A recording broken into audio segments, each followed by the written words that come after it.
Been a pleasant good evening, everybody. Welcome to another episode of the Louis Sports Network. It is your boy Louis coming back at you once again with another heavy hitter banger with yet another video. Smash the like button, hit that subscribe button, make sure those notifications are turned on, make sure you're sharing on your social media platforms. Truly appreciate it. Hope everybody is having a wonderful Monday evening. I've been so busy. I apologize for not being able to do live streams of baseball or basketball or just pretty much any type of videos, man. It's just been really hectic. When it comes to my schedule, I will be back on Wednesday, but what I will be doing is I'll be uploading just these videos as I make them through my phone until, further notice. But I should be back on Wednesday. But thank you to my subs for being patient with me, and like I said to my new subscribers, make sure to hit that like and make sure to hit that subscribe button and make sure to share. Okay, on to the video. I wanted to do this video because it was something that was it's edged in my mind after I watched a video on Brock versus The Undertaker, and it's about why Brock Lesnar left the WWE. It's part of the reason why Brock and Undertaker had beef in the first place. It stemmed from when Brock Lesnar left the company.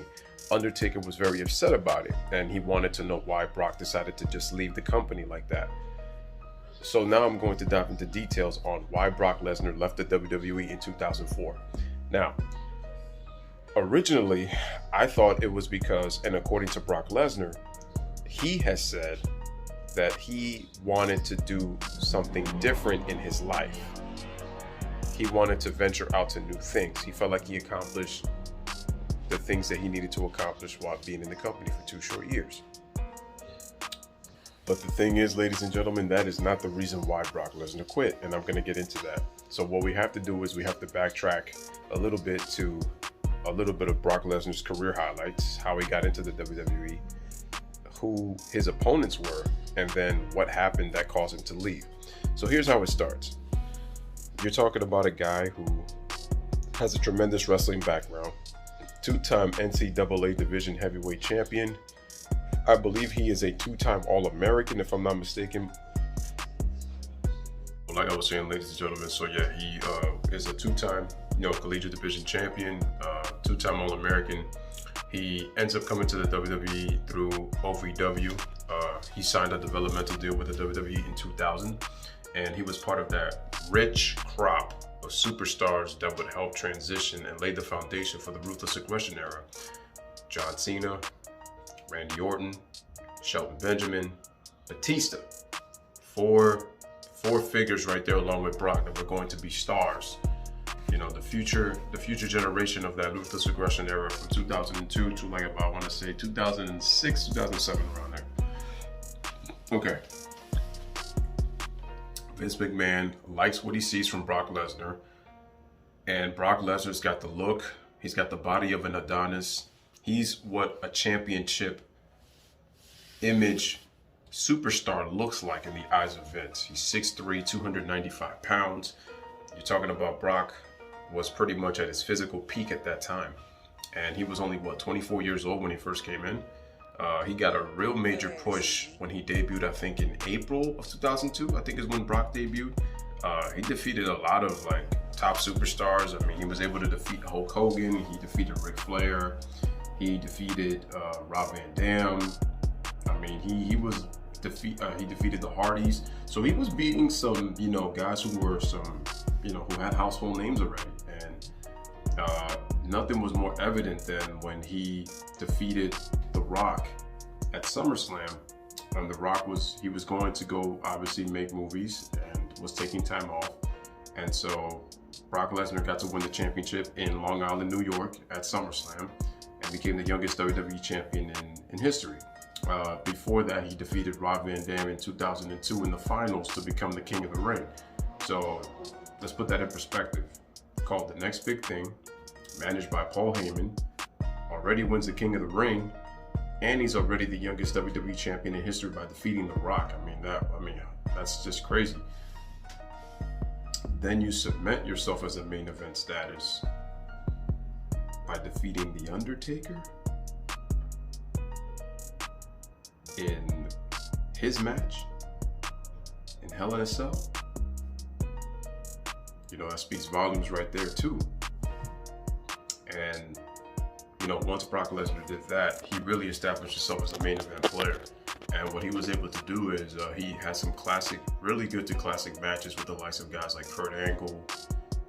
You know, he had matches with the Big Show. He was able to have another match with the Undertaker. I think he had a biker chain match in No Mercy of 2003. You know, the following year after he had the Hell in a Cell match the previous year in 2002 against Taker. And I think before that they met at Unforgiven for the WWE title.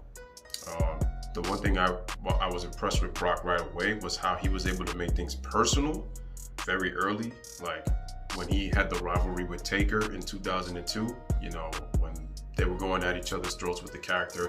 I'm gonna dive into that rivalry in a future video. But getting back to the point. So Brock Lesnar became probably the most popular superstar on SmackDown. He already then he won the 2003 Royal Rumble, you know, after losing the title to the Big Show in Survivor Series of 2002. And then he goes on, defeats Kurt Angle in a classic 5-star match at WrestleMania, which to me, it got overshadowed by Vincent Hogan and then The Rock and Austin. I thought those two matches overshadowed what a classic Lesnar and Angle was when you talk about it from technical wrestling. For Brock Lesnar to have the technical ability he has and how athletic he was. Remember, there was a moment in that match where he suffered a concussion trying to do a shooting star press, and his head hit the canvas so hard that he was concussed the rest of the way. I don't know if people remember that, but they forget that in that classic match between Lesnar and Kurt Angle. Now, why did Brock leave the WWE? So at this point, Brock has won 3 WWE titles. He's the biggest star on SmackDown.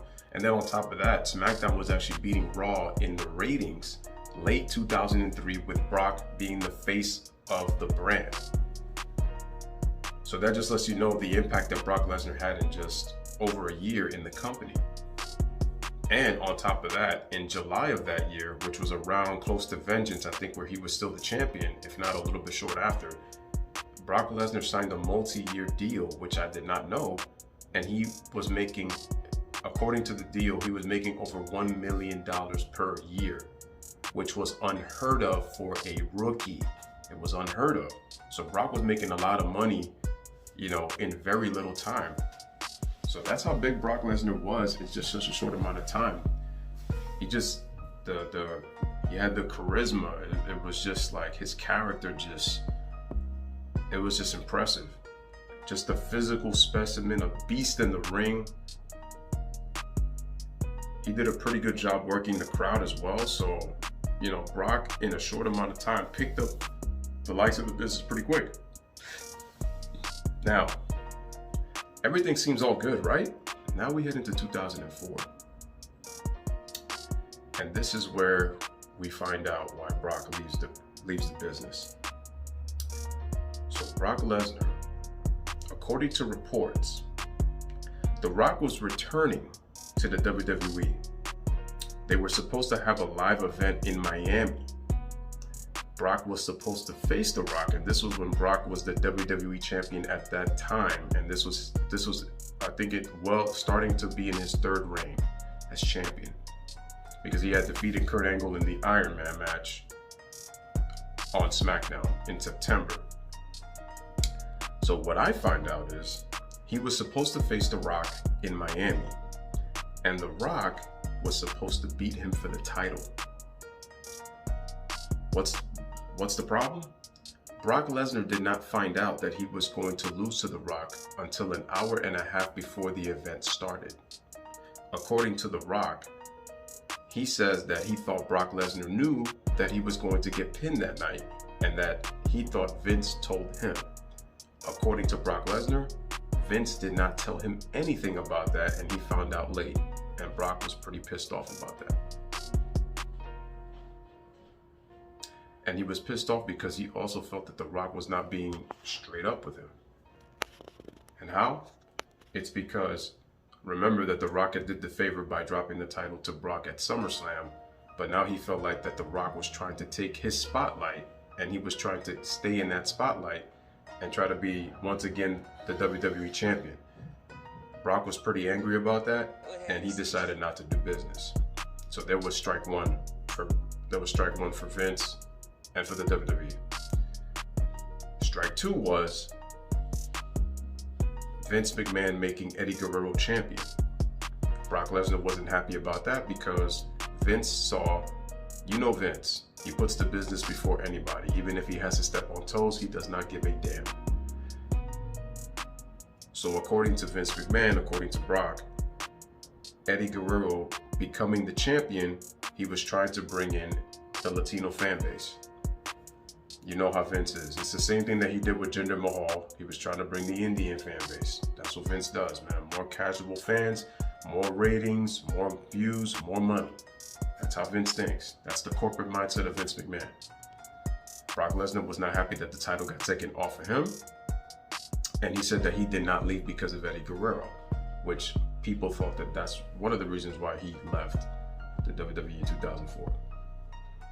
That was not to be the case. So now what Brock Lesnar's getting pissed off about is the politics in the locker room. So because he's getting upset about the politics in the locker room, that caused Brock to be very upset. And then it accounts to the fact that then Brock was upset that all the traveling was starting to take a toll on his body. And he said that he didn't have any days off. And despite the fact that he was only, 26, 27 years old, he said he felt like an old man in less than 2 years.